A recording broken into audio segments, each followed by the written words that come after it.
guys, it's Uncle Doug coming to you from one of the new ministry houses in Excelsior Springs, and I'm going to do this book review. This book is called Called to Community, The Life That Jesus Wants for His People. And this was a gift to me sent from a brother at a Bruderhof community in New York. Walden, New York, which is where I think they publish it. I'm not sure if it's on Amazon or if you can buy the book, or maybe contact them and they'll send you one. I'm not for sure, but I'll put that in the description when I've had a chance to research that a little bit. So it may not be up there right when it publishes, but keep an eye on it. Things have been really busy. Lots of pressures, lots of stuff going on. I'll do more update on that, but I want to do this book review. This is a bunch of different authors who have experience living in community of one sort or another, but I want to read the introduction here. It's just, I don't know.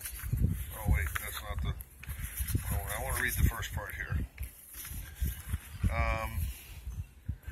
This is chapter 1. I'm just going to read you the whole thing because maybe we'll just do a whole audio book on this and get it out there. I think the Bruderhof, which means brotherhood in German, they're,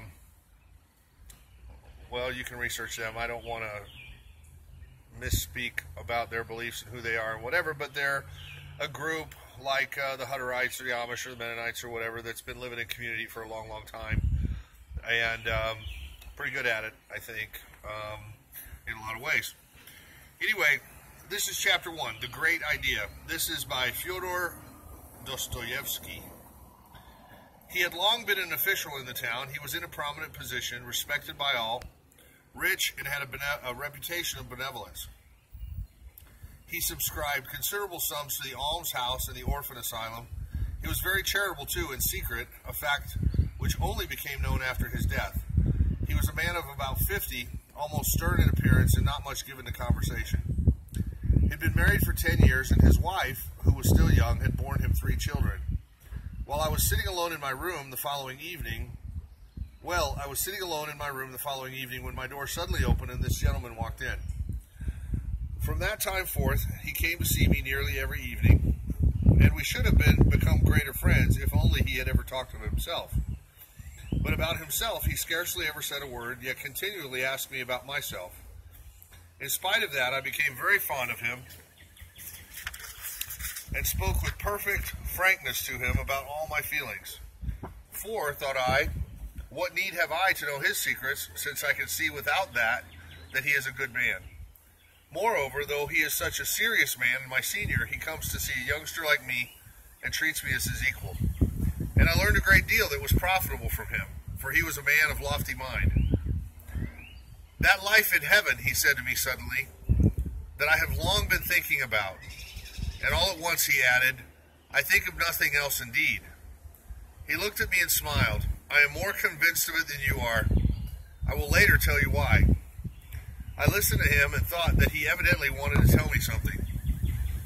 Heaven, he went on, lies hidden within all of us. Here it lies hidden in me now, and if I will it, it will be revealed to me tomorrow and for all time. I looked at him, and he was speaking with great emotion and gazing mysteriously at me, as if he were questioning me. And that we are all responsible to all for all, apart from our own sins.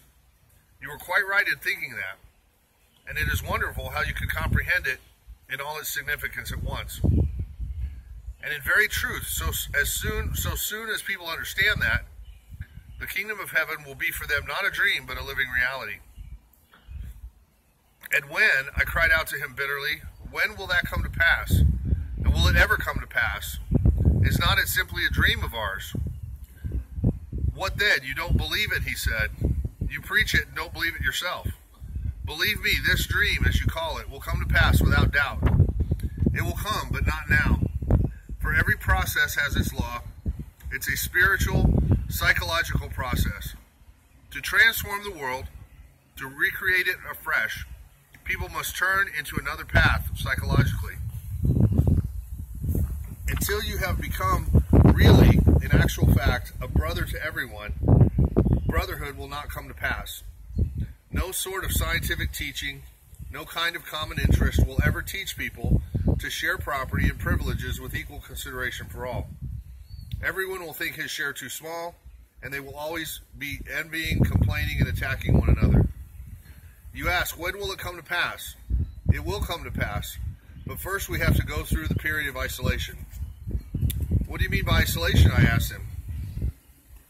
Why, the isolation that prevails everywhere. Above all, in our age, it has not fully developed. It has not reached its limit yet. For everyone strives to keep his individuality as apart as possible, wishes to secure the greatest possible fullness of life for himself. But meantime, all his efforts result not in attaining fullness of life, but self-destruction. For instead of self-realization, he ends by arriving at complete solitude. All mankind in our age have split up into units. They all keep apart, each in his own groove. Each one holds aloof, hides himself, and hides what he has from the rest. And he ends by being repelled by others and repelling them. He heaps up riches by himself and thinks, how strong I am now and how secure. And in his madness, he does not understand that the more he heaps up, the more he sinks into self-destructive impotence. For he is accustomed to rely upon himself alone and to cut himself off from the whole. He has trained himself not to believe in the help of others, in people, and in humanity, and only trembles for fear he should lose his money and the privileges that he has won for himself. Everywhere in these days, people have, in their mockery, ceased to understand that the true security is to be found in social solidarity rather than an isolated individual effort. But this terrible individualism must inevitably have an end, and all will suddenly understand how unnaturally they are separated from one another. It will be the spirit of the time, and people will marvel that they have sat so long in darkness without seeing the light. And then the sign of the Son of Man will be seen in the heavens. But until then, we must keep the banner flying, sometimes even if he has to do it alone, and his conduct seems to be crazy. A man must set an example and so draw people's souls out of their solitude and spur them to some act of brotherly love, that the great idea may not die.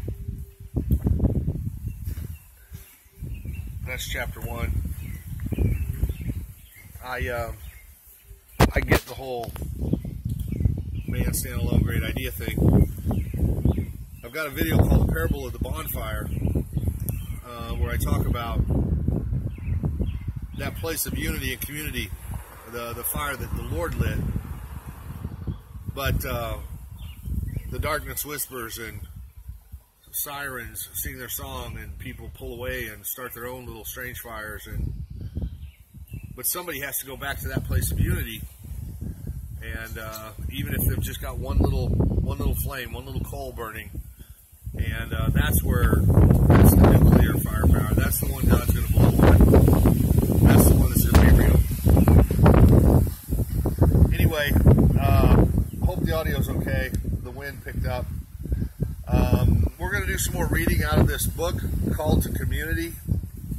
And I don't think that I've done enough in all of the videos that we've done to really speak about the theory of community, the why of community, and why that is what the church is supposed to be, why living together, participating in each lives daily and house to house is the model.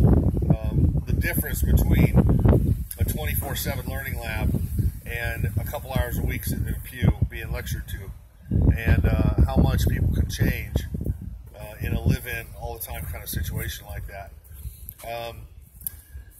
Anyway, I'm going to just load this straight to YouTube if I can on my phone from here, and without an intro and an outro, but you can find us at fellowshipofthemartyrs.com, and you can email us at fotm@fellowshipofthemartyrs.com. If you'd like to PayPal, you can use that same email address, or whatever donations if you'd like to. There's information on the website about how to do that if you'd like to help with what we do. We could always use the help. Right now there's a lot of expenses. We're getting into 10 new properties.